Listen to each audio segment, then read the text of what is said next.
When you work with a gym that's got a 1-2% attrition, they usually get a lot more referrals because those two are tied together. The attrition is a direct lagging KPI that we are doing a really good job here. This is actually starting to become like we're almost a real estate company that runs a gym more than we are a gym that owns the building, right? The equity that you've gained in this time frame with the business, that's like profit.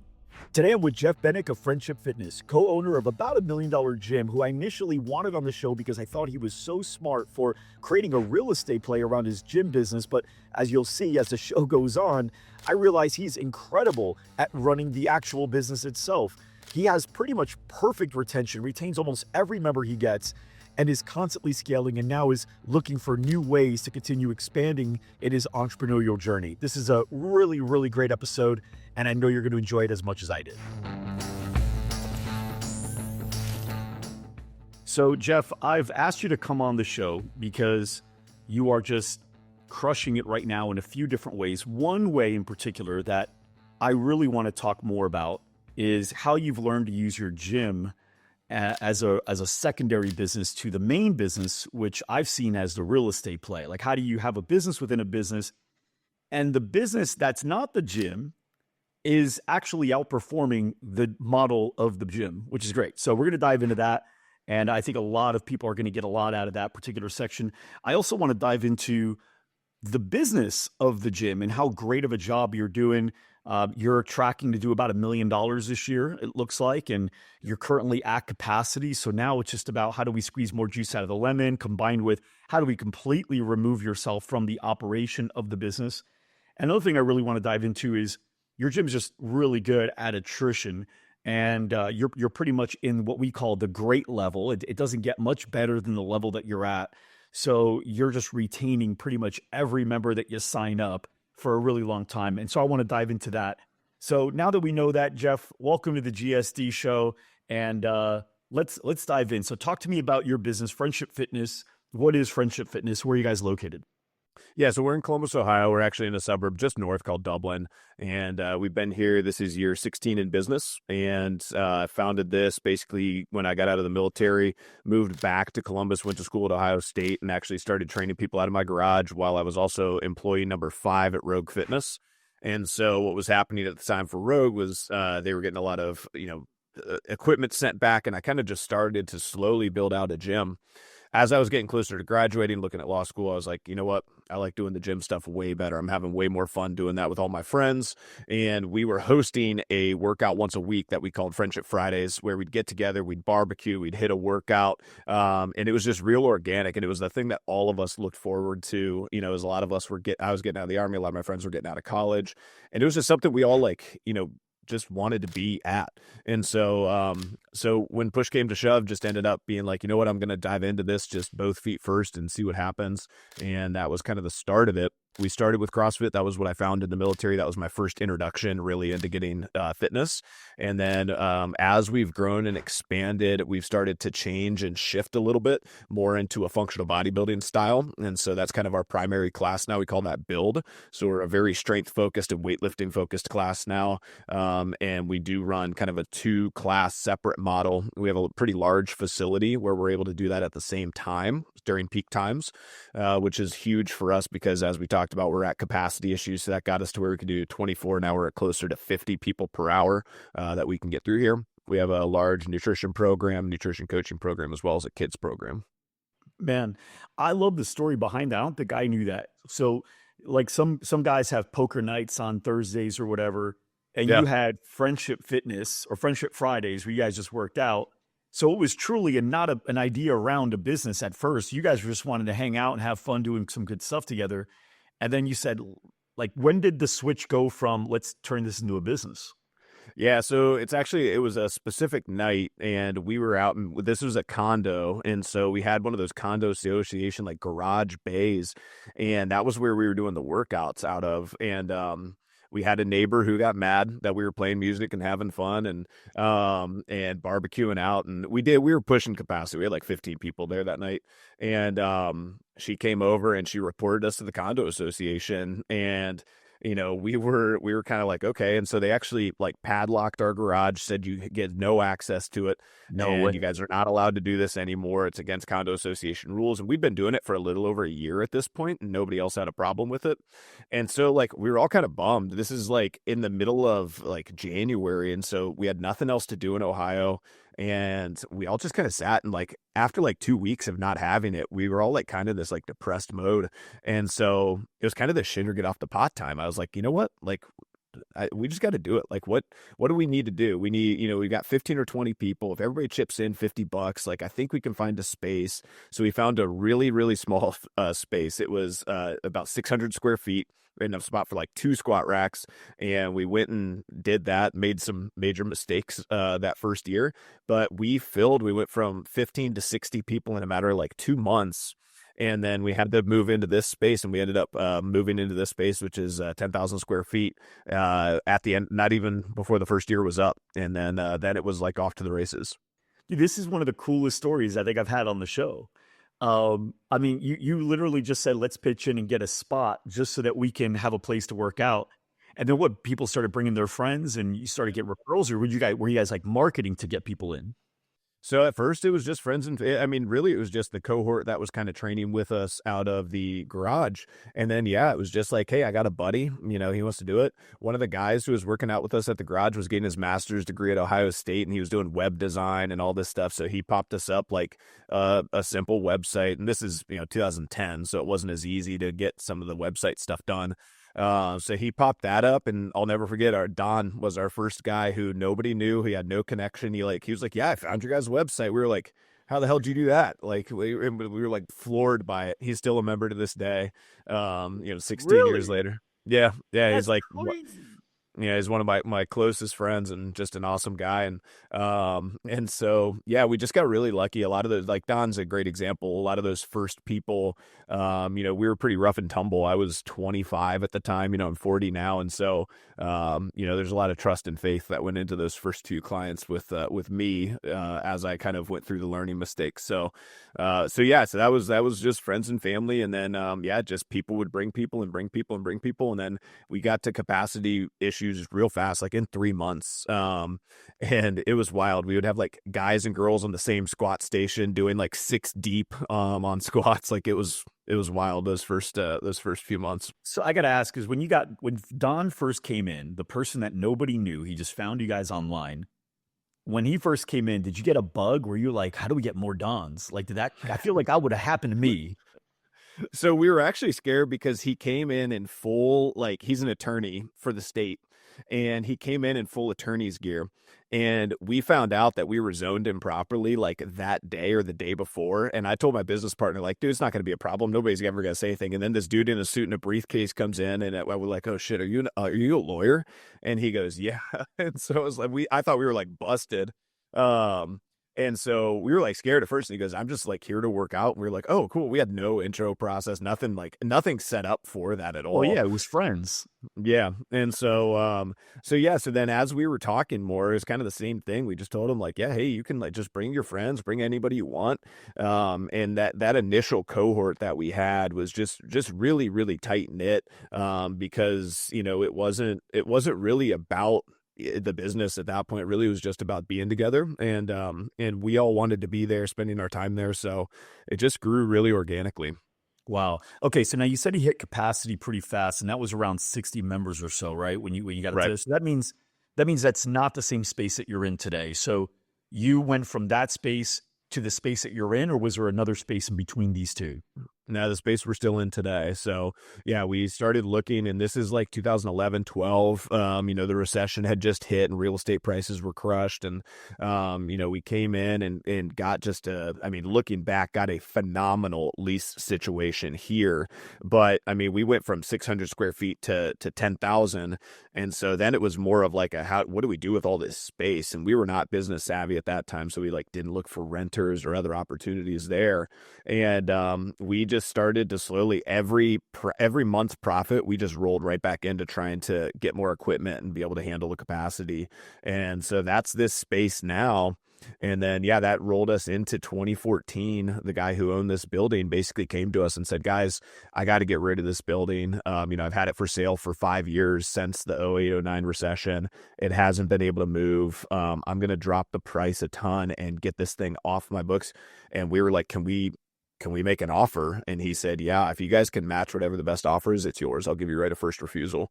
And so then we were like, okay. So then we actually had to like start scrapping together some cash and actually start looking at, like where we're using our profit and how are we doing that. And so that was kind of how we got into that. And that was 2014.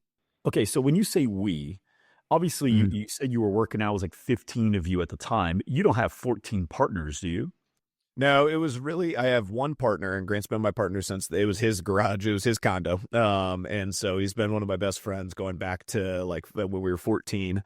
And we both came back to Columbus in the same month. I was coming from the military. He was coming from a master's degree program. He was finishing up in finance, mergers and acquisitions. So he was pretty business savvy.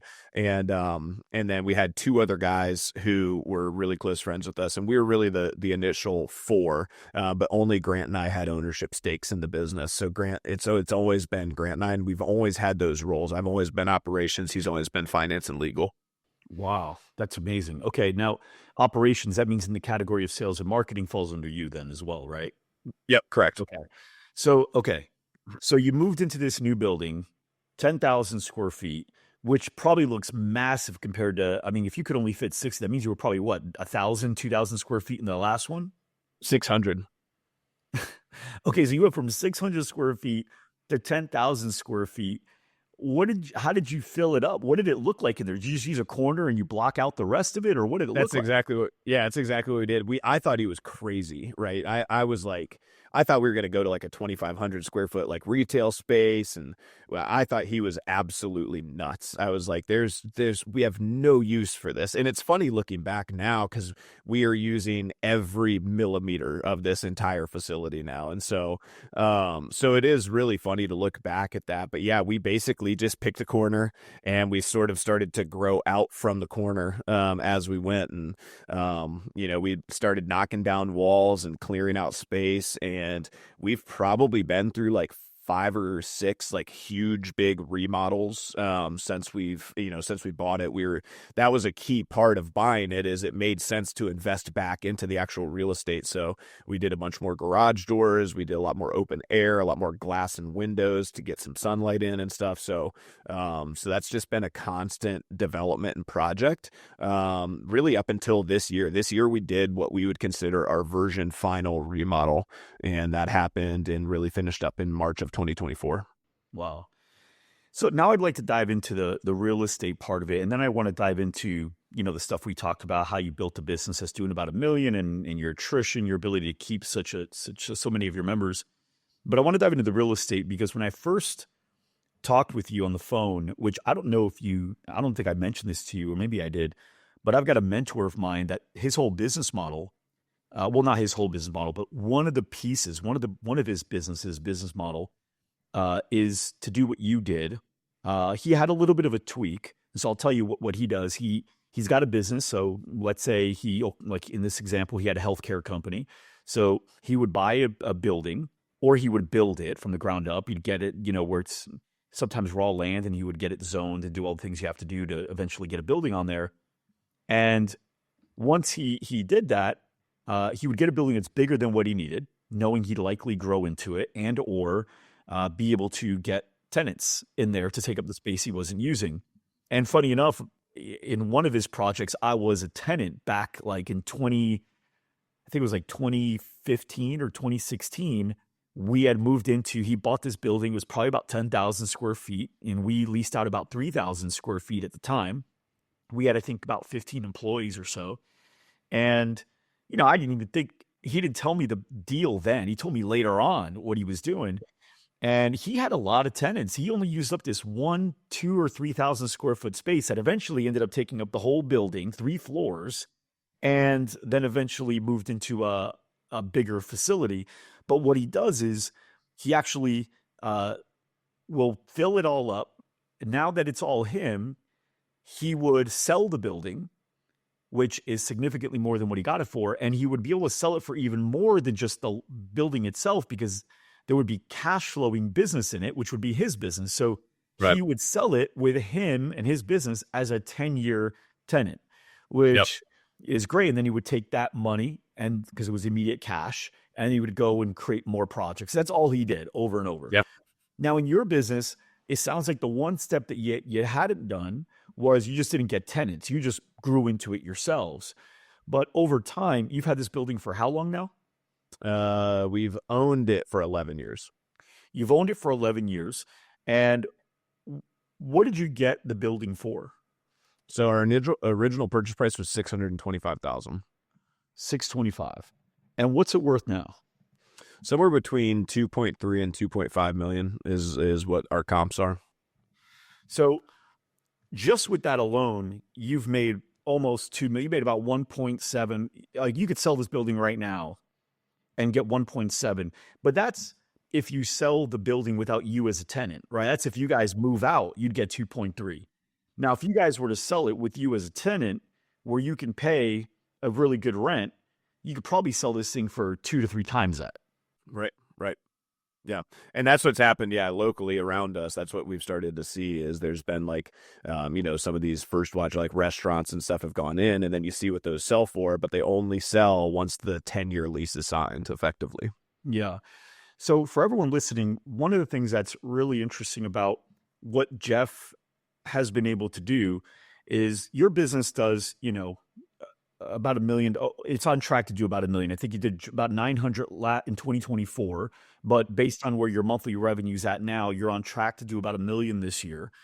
And, you pull out a really good, healthy profit, but what needs to be factored in is the equity that you've gained in this time frame with the business. When you break that up into the years that you've had it, you've added, that's like profit. Right. So if let's say you add an average of $100,000 a month in equity to the building, $100,000 in equity to the building.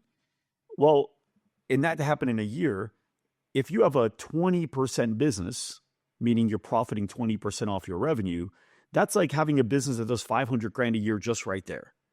Plus you have your business that does $1 million a year, and you've got that profit from there. So very interesting. When you first got this building, Grant's your partner's name, right? Was this his plan?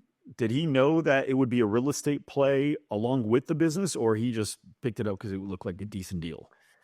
A lot of our stuff was mostly, if I had to be honest, it was kind of a like, oh my God, like we put all this stuff in here and we bought all this equipment, and like, where are we going to move? And we didn't want to move again. Right. Like that was what we were more afraid of, was we'd put a lot of effort in, and the building worked really well for what we were doing in terms of like a business. And so we saw ourselves growing, expanding. We were like, we knew from our last search a few years back that finding space for what we're going to need was really hard in our area. And we are in kind of a landlocked area, but it's a phenomenal spot. We are centric right now. Like you can go north, east, west, or south and get some of the best neighborhoods in all of Columbus, which have some of the best, demographics in the entire country for gym ownership. And so we were actually just scared at first just to deal with moving. So I would say probably more of it happened out of like a scarcity mindset, or just kind of like, oh my God, it didn't fit into our big plan until, a few years later, rates dropped real low and we refinanced the loan. We didn't have enough business history at the time to get like a normal, conventional, good business loan. So we went back when rates were lower. We were able to pull a little bit of cash out and get locked in for a good 10-year rate at like 2.9%. And that was then when you started to actually sit down and look at it and go, oh my gosh, like this is actually starting to become like we're almost a real estate company that runs a gym more than we are a gym that owns the building, right? And so that was our first moment where we actually like sat down and really started to kind of let that wash over us a little bit. And that was a big perception shift. If you were to open up more gyms, whether it's under the Friendship brand or not, Would you do it again? Would you buy a building or would you lease a space? So we did this in 2019.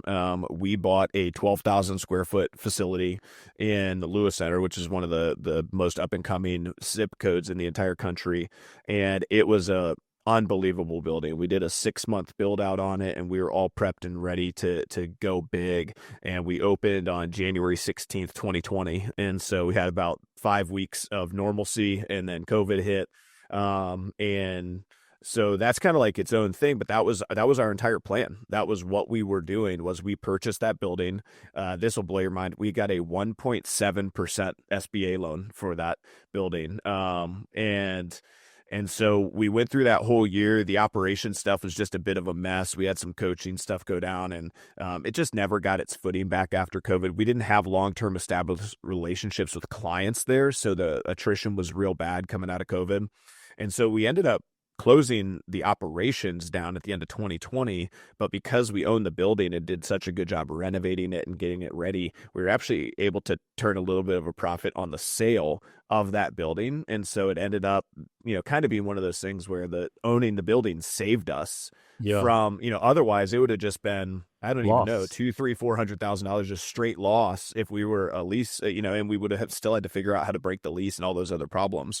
So, in hindsight, I think I probably would have preferred to maybe try to find some people to lease some more space there and still try to run the gym, but just maybe smaller and build it up a little more organically and try to tough through that. But COVID was a weird time. We had stuff going on with myself, my family, my business partner got, divorced. We were trying to have kids, like all this stuff was up in the air. So we just decided it's better to cut bait and focus back on our flagship. Yeah, it was hard to make plans around that time because the world never seen anything like what was happening. It almost felt like it was the new way of living. Like people were even saying the new normal, not knowing that like this would come back. Like right now, I almost forget COVID happened sometimes. It almost feels like a crazy, weird dream. But how many times did you hear the new normal back during COVID? Yeah. Well, and this real scary thing for us was the conversation at the time was that there was going to be another shutdown. This was Thanksgiving of 2020. And so it's, late November, and we're sitting here in Ohio going like, oh my God.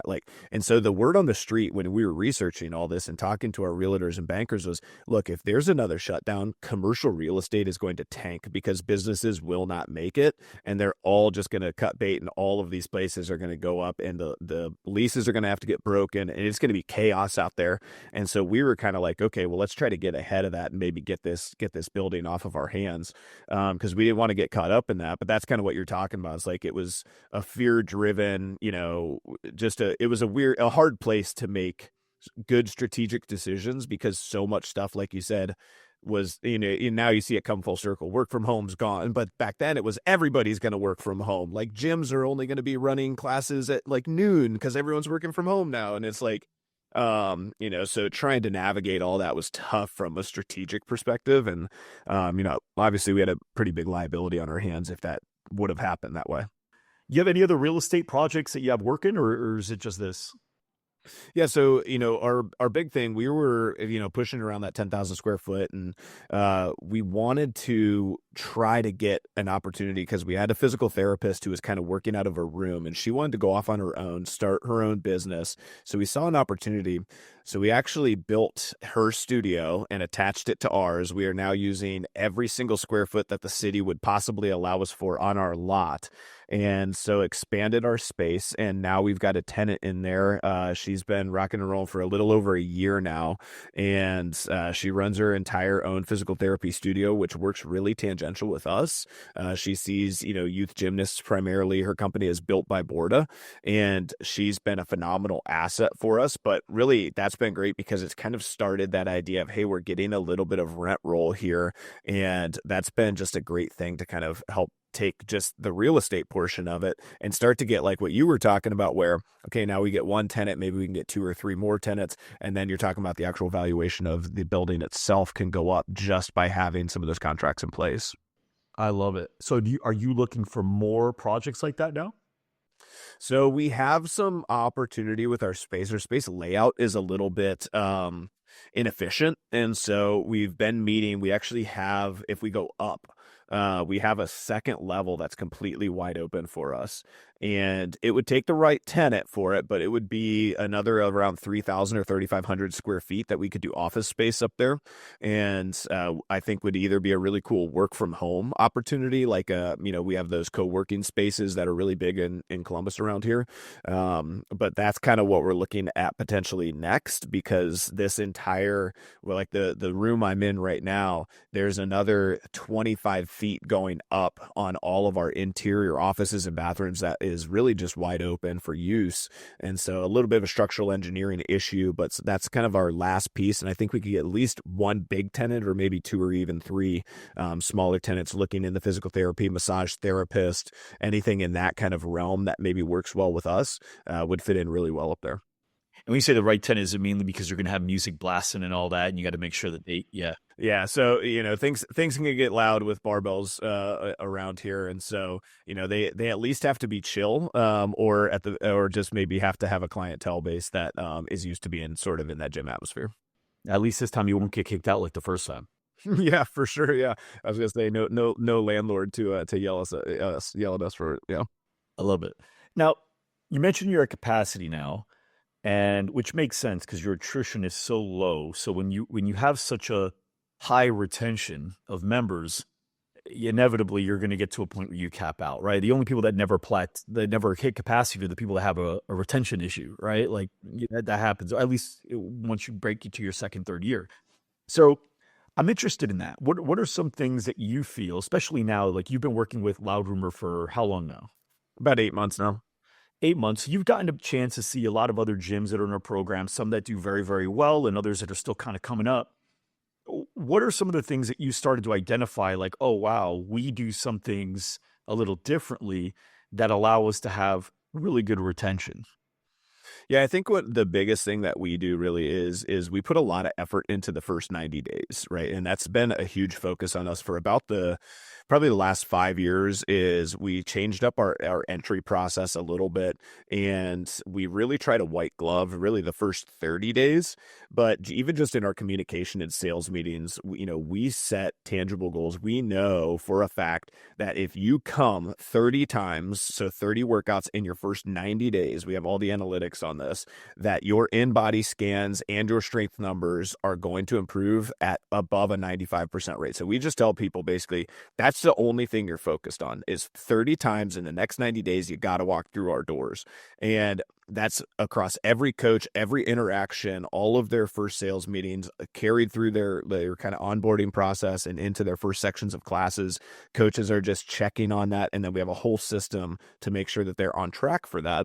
And what we find then is, if they come 30 times in the first 90 days and they're successful, then usually we can build and develop a long-term training plan for them around that. And they usually like it, and they've gotten into the community and they've met the coaches and feel comfortable. And so that really has been a kind of a singular focus for us. But also within that, there's a lot of steps to make sure that people don't fall through the cracks, and make sure that we're building relationships with them and understanding what their goals are, so that we're hitting that mark, pretty accurately. And that's, I think, probably the biggest thing. We don't try to bring on a lot of people. We really try to find the right people now. And so that's just kind of a thing that we've shifted and adjusted down from big lead numbers and a little bit more focused. And what you just mentioned with the 90 days, and then you really emphasize that 30 within that 90, I've got to ask, have you read the book Never Lose a Customer Again by Joey Coleman? I don't think so, no. You just basically took out like two of his main principles, right? So he calls it the first 100 days. So he believes the first 100 days are so crucial to your ability to keeping members. And he breaks down steps. There's like, I think 8 or 9 steps that are in there. They all start with an A. And he emphasized that first 30 days is the most important of that first 100. And I'm actually building a course on it in Loud Rumor. It's called Never Lose a Member Again. And so it's a nod to Joey Coleman. I mentioned the book in the first video, but then I basically take the lessons that he's taught and then I bring it in using what I've learned from other members that are in our program that I've learned are doing it. Like for you, you're going to make the course now because you're an example of someone that's doing it. The most recent episode that we did, have you seen the one that we just did with Blended Athletics? I have not, no. So it was just uploaded a few days ago, and they have the same thing. They say that first 90 days, and then they have that first 30 is even more important, and how they tie it in with InBody. And so I want to see your process. So imagine I'm the member, and so I come in, I do my first workout. Is there anything unique about this part of that process right now? Yeah, so very first thing we do is we're going to sit down, do an in-body scan, and we go over basically lifestyle. So the very first thing we do, we don't actually have you work out or sweat first. We're going to have you come in and we're going to go through that. We're going to talk a little bit about lifestyle, and then we set tangible goals. So we say, right now I see, we probably have about 5-6% body fat that we maybe want to improve upon. Here's what we're going to shoot for the first 90 days is I want to see a 1.5% development improvement. That means 0.5% per month. We're going to check this at 30, 60, and 90 days to make sure that we're tracking on progress there. Let's talk a little bit about kind of how you're eating, and that's kind of like that first step.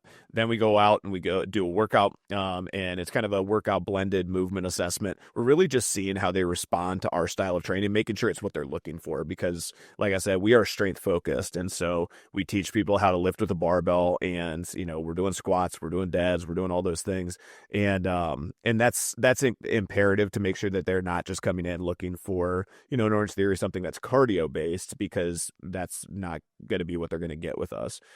After that first initial meeting, then we have that discussion of what their training plan might look like and what classes we're going to recommend to them. For most people, that's pretty similar. But then that kind of sets the tone for them. And then they're going to either do a straight jump into the build sessions, or if, like, let's say, your movement's not great, right? Or let's say you're pretty deconditioned. You haven't worked out for 5 years. You've had some back problems. Then we might set you up with some one-on-ones with a coach just to kind of get a little bit more coaching, in there before you jump into the group setting. So that's kind of like how we break down that at first initial. And so it's a little bit prescriptive, right? It's, but more than anything, I think we talk about lifestyle day one, we talk about nutrition, we talk about sleep, we talk about stress, and then we're going to have a discussion around their movement. And then the things that we want to see in 30, 60, 90 days from them as they develop through, that 90 day, that kind of initial 90-day blitz, which is where we put all of our emphasis for that. Now, is there anything that's done administratively in that 90-day period where you're tracking who's doing what, who's coming in, what attendance looks like, engagement? Is there anything you're doing there, and even past the 90-day? Yeah, so we have one of our girls is solely responsible for that, right? So she goes in, she's checking in on the first 90-day people, and then she's working really with our studio manager directly on that. They kind of do a team for the first 90-day people. She's also responsible beyond 90 days, but they work in tandem with that, so that Andy can jump in and make sure that he's kind of dialed in on those first 90-day people. And then we have a whole series of things. I did a series of podcasts. It's about 10 episodes that break down kind of what it means to be a friendship athlete. And I talk about everything from, nutrition, sleep, stress management, movement capacity. And basically it's kind of a why we do what we do, but also what our expectations are, if you come into our facility. And that's really helped a lot of people feel like they kind of get into the brand a little bit, but also maybe understand more of what they're seeing in and around them as well. And so that's been great. So that's a part of our first 90-day, drip campaign that goes out to them. And there's a bunch of other things that are in line with that, but making sure that they've listened to those podcast episodes is specifically a step for Shelby and Andy to make sure that they're, tracking on that first 30 days. So it's not an ongoing podcast. You just did a series, like a 10-episode series that you can leverage in your onboarding? No, my podcast is probably 300 episodes. Okay, wow. So it is ongoing. Yeah, so I've ebbed and flowed on how much I'm doing with that. For a long time, I was doing 2 episodes a week, every week. I was doing interviews with clients 4 times a month. And so went real hardcore on that for a long time. And then I kind of got to the point where I feel like I've said all that I can say, right? It's all there. And then I kind of battle back and forth of should I repurpose these episodes or bring them back fresh? And so I dance around. I kind of go through seasons with it of how aggressive I'm communicating out. But right now, like you said, my big goal is to get away from that kind of key man risk a little bit and try to get the reins over to Andy. And so trying to work on most of the communication to clients, especially new clients, really coming from him. Okay. Now, past that 90-day mark, obviously, well, when I say obviously, I mean for people that have read the book or have gone through a lot of the data you've gone through, getting the first 90 days right, already just that drastically improves the retention. But you maintain a 1% to 3% attrition, right? So for everybody listening, let me break down the math so you can understand how important it is and why I want to speak on this for so long. So when it comes to attrition, which is the opposite of retention, it's the percentage of members that you lose on a monthly basis. And so if you have 100 members and you lost 12 of those 100 in that month, you had a 12% attrition. And if you had 10 members cancel out of that 100, you had a 10% attrition. Well, here's what it looks like.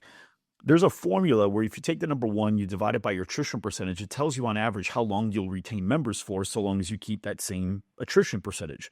So if you average a 12% attrition, you're retaining members for an average of 8 months. 10% attrition, you're retaining them for an average of 10 months. 5% is 20 months. 4% is 25 months. 3% is 34 months. You can see 4 to 3 is 9 more months. 3 to 2 takes you from 34 months to 50-month retention. And then 2 to 1 takes you to a 100-month retention. Now, on average, your attrition, you said, is really between that 1 to 2. You said you've never really had attrition that's worse than 3. Is that right? No, if you take COVID out, like those 2 COVID months out, we've never gone north of 3. So what is typical? Like, what's a month where you're like, yeah, it's about right? I'd say we lose somewhere around 10, maybe 8 to 10. And so we have 480 members. Yeah, so Okay. if we lose 8 to 10 members, so that puts you in the maybe 2% range, 1%, 2%. Yeah, so that's pretty typical for us. And like a lot of those times, like I actually looked over last month's numbers right before we came in. We lost 9 people last month, and of those 9, 7 of them were people who were moving, right? So a lot of times it's stuff that's pretty standard around here, just because of Ohio State and the university. A little people are somewhat transient around that. Yeah, and that's another good thing too. So there's a difference between attrition and churn. A lot of people use them synonymously, but the difference between attrition and churn, like at a technical level, is attrition is a catch-all, right? So if you had 100 members and you had 10 leave, you had a 10% attrition. But if 9 of those people moved, well, then you really only had a 1% churn. You still had a 10% attrition, but you had a 1% churn because the churn doesn't factor in there's nothing you could have done about it. They moved. The doctor said you cannot work out, right? Like something happened. So your attrition is already remarkable, but your churn is through the roof, which is great. We had October last year was our first time ever in 16 years. We lost 0. We had zero cancellations the entire month. Out of how many members? 480. Okay. So that I'm going to take a wild, confident guess that it's more than just the 90 days. What are you doing past that that's getting people so locked in at that level? 400 people, right? Like, it's easy to lose relationships. There's something called the Dunbar effect. I think it's called that, where it's like you could only remember the names of 150 people. Like, so you are 400. So what's being done? What do you believe is being done? Well, so the big focus that I put on our team coming out of COVID is, I basically, we had a big remote leg start from COVID, and I actually sold that, really gave it away to 2 of our other coaches. They went and did the remote stuff. And I said, I'm doubling down on live experiences and energy, right? And so we do once a quarter, we do a major event that's based around fitness, and then we do 2 minor events that are based around more, social. Like we just did one, we did a women's self-defense thing here, so we hired some self-defense coaches. All the ladies came. They did like a Galentine's Day night. They all brought food and drinks and hung out and did all this stuff. And so we had 65 of our women members come and sign up. They bring friends and all that stuff. So that's like a once a month thing for those smaller events. And then we have 4, we just call them majors. It's like golf, right? We have 4 majors, and those major fitness style events, we do one that's lifting focused, one that's endurance focused, one that's functional fitness focused, and one that's for the old folks, the masters division. And those events for us are like we go all out, right? We get a big DJ, we, volunteers like crazy. Everyone gets t-shirts, everyone does swag. We bring in photographers, videographers, drones, we live stream it. And we've had people watch this live stream from all over the world, watching their friends and family do it. And so really it's just for us, like we use those events both as camaraderie builders. Everyone goes out and parties and stuff and does stuff afterwards, which is cool. But really what it's about for us is celebrating people's hard work and doing that in a way that makes them look kind of like the hero, right? Like that's what we want. Is I want my photographer to make you look awesome. I want the videographer, like I want you to repost it on social media and be so proud that you did it, so proud that you're here. And so, yeah, those 4 majors have been key for us, and they're a ton of work. But it gives us the, hey, what's next for me after a year, after 2 years? Like, what's next? What do I do? And we're like, you got to sign up for Generations. You got to sign up for Run Ride Regatta. And they're like, oh, okay. Like, and it's like, and then they sign up for it and they're terrified and they're like, what the hell am I doing? I've never done this before.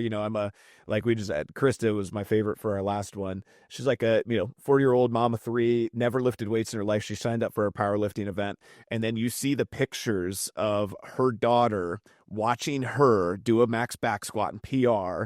And like, you're just like, that is the most awesome picture, right? Like ever. And so like, that's kind of what we've put our focus on. And that's worked really well for us.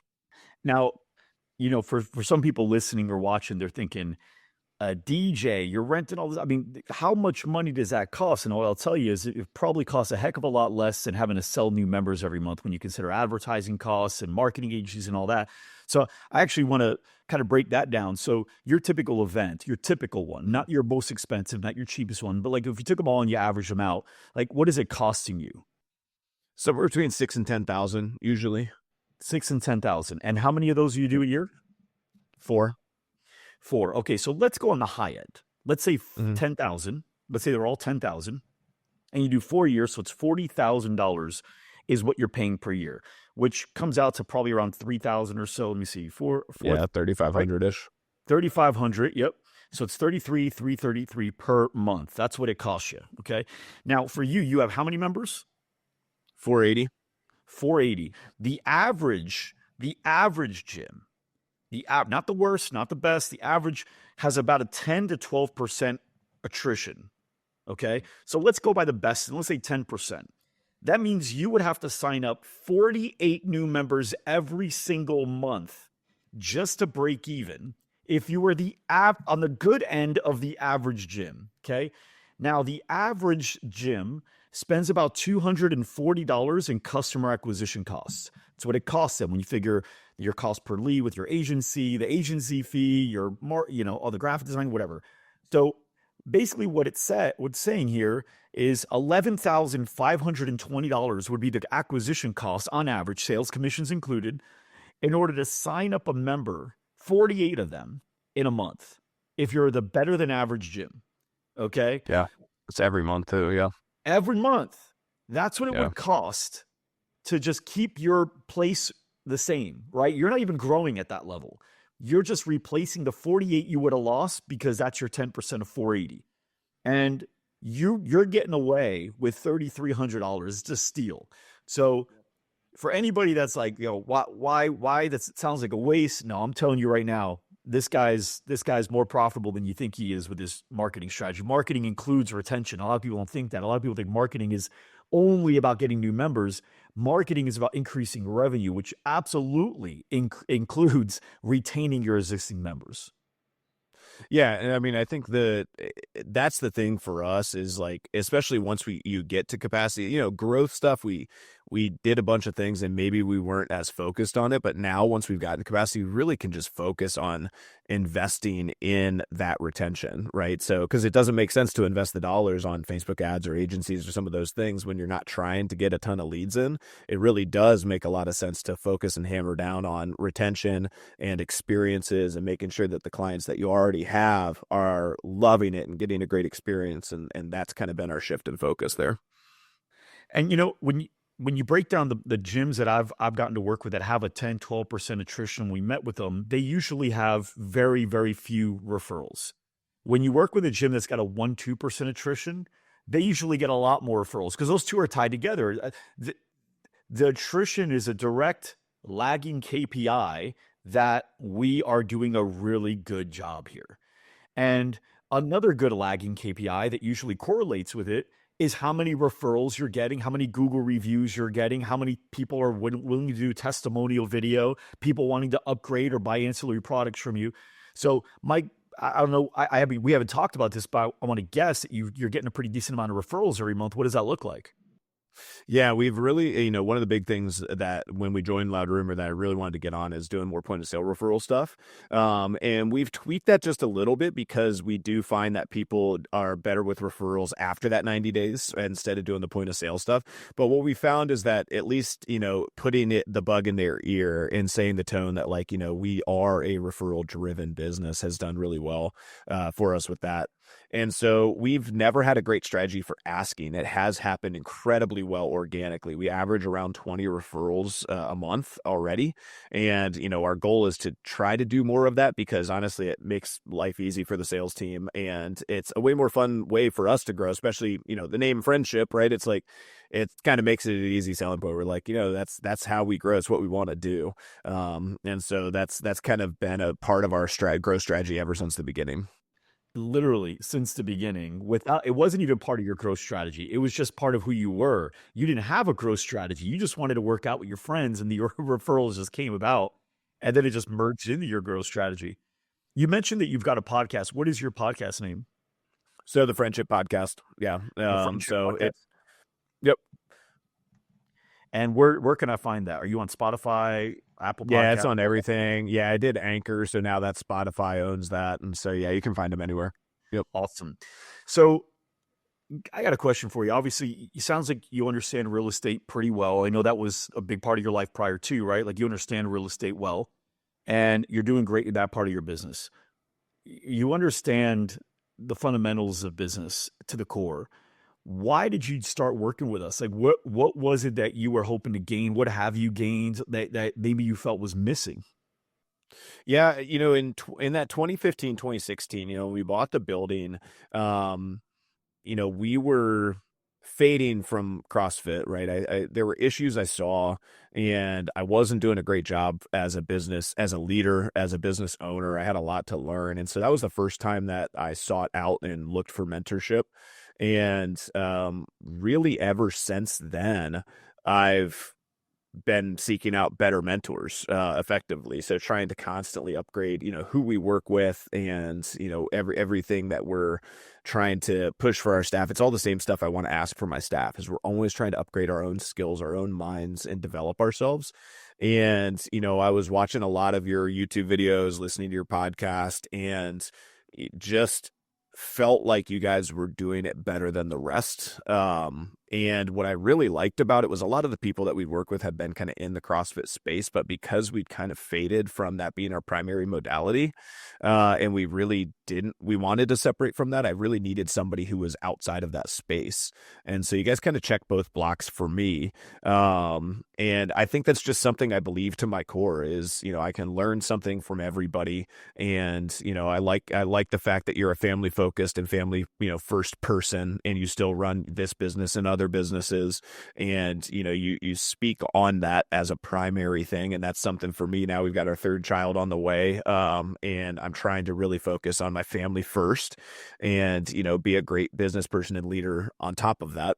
And so those are the things that kind of drove me to Loud Rumor. But, I don't think I was looking for anything specifically, just growth and listening and knowledge and just trying to surround myself with other great gym owners. I mean, you have so many great interviews on your YouTube channel, and I was watching a lot of those and I was like learning things from all these different people. And so I just wanted to be a part of that group.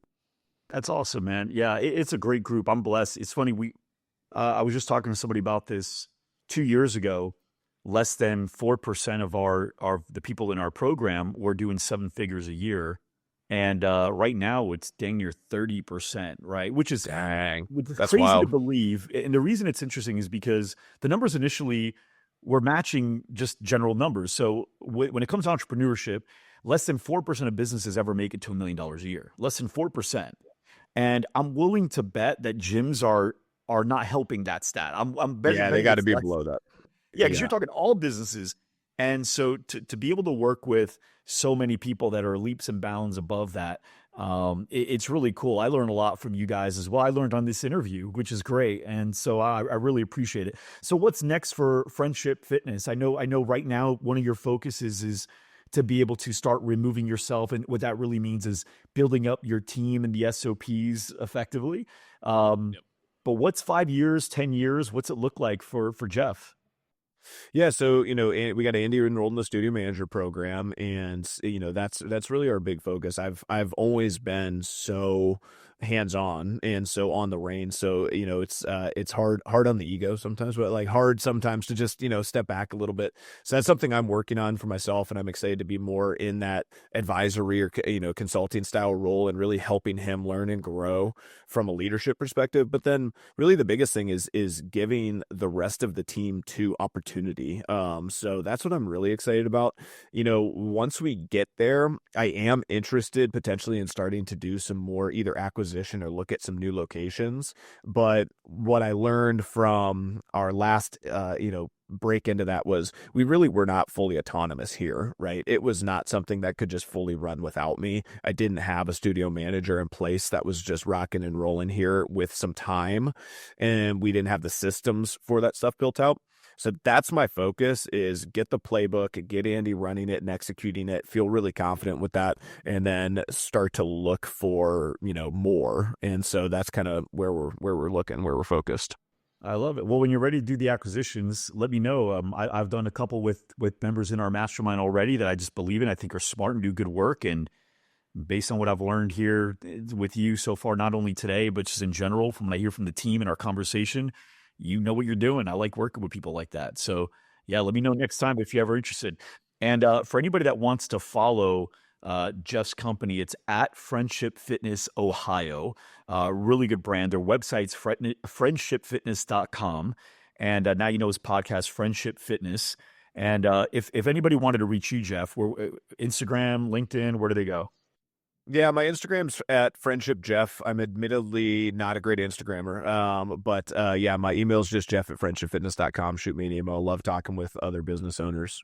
Awesome. Hey, Jeff, I just want to say thank you so much. I've heard so many great things from Nick and the team about you and your work ethic. And I don't know if you're able to, are you coming to GSD Con next week? I am. Yeah, I'll see you next Yeah. Friday. Next Friday. Well, when this episode launches, it might already be done. But for you and Okay. I, All right, it is cool. real time next Friday. Yeah. I can't wait to see you there. For everybody watching and listening, thank you so much for tuning in. And we will see you next time.